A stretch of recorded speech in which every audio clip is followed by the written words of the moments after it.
মার্কিন president Donald Trump দাবি করেছেন ইরানের বিরুদ্ধে চলমান যুদ্ধে যুক্তরাষ্ট্র জয়ী হয়েছে।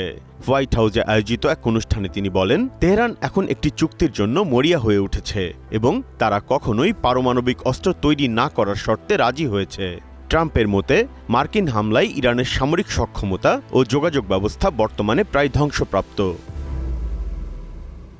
বিভিন্ন আন্তর্জাতিক সংবাদ মাধ্যমের প্রতিবেদনে বলা হয়েছে, শান্তি প্রতিষ্ঠার লক্ষ্যে যুক্তরাষ্ট্র পাকিস্তানের মাধ্যমে ইরানকে 15 দফার একটি প্রস্তাব পাঠিয়েছে।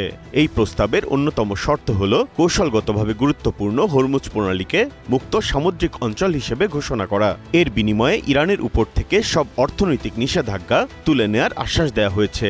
ওই আলোচনা প্রক্রিয়ায় ভাইস প্রেসিডেন্ট জেডি ভ্যান্স, পররাষ্ট্রমন্ত্রী মার্কো রুবিও এবং জ্যারেড কুশনারের মতো শীর্ষ কর্মকর্তারা সরাসরি যুক্ত রয়েছেন।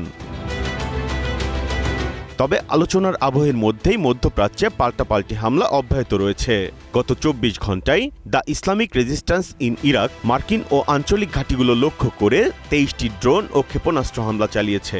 অন্যদিকে ইসরায়েলের বেনি বার্ক শহরে ইরানের ছোড়া ক্ষেপণাস্ত্রের আঘাতে 6 শিশুসহ অন্তত 12 জন আহত হয়েছেন। উত্তেজনা আরও বাড়িয়েছে ইরানের বুশেহর পারমাণবিক কেন্দ্রে নতুন করে হওয়া ক্ষেপণাস্ত্র হামলা। আন্তর্জাতিক পরমাণু শক্তি সংস্থা জানিয়েছে, মূল স্থাপনার বড় কোনো ক্ষতি না হলেও পারমাণবিক নিরাপত্তা নিয়ে ঝুঁকি বাড়ছে। আইআইএ প্রধান রাফায়েল গ্রোসি উভয় পক্ষকে সর্বোচ্চ সংযম প্রদর্শনের আহ্বান জানিয়েছেন। এমন পরিস্থিতিতে একদিকে ট্রাম্প প্রশাসন যখন আলোচনার মাধ্যমে বড় পুরস্কার পাওয়ার আশা করছে, অন্যদিকে পেন্টাগন মধ্যপ্রাচ্যে আরও কয়েক হাজার অতিরিক্ত সেনা পাঠানোর পরিকল্পনা করছে।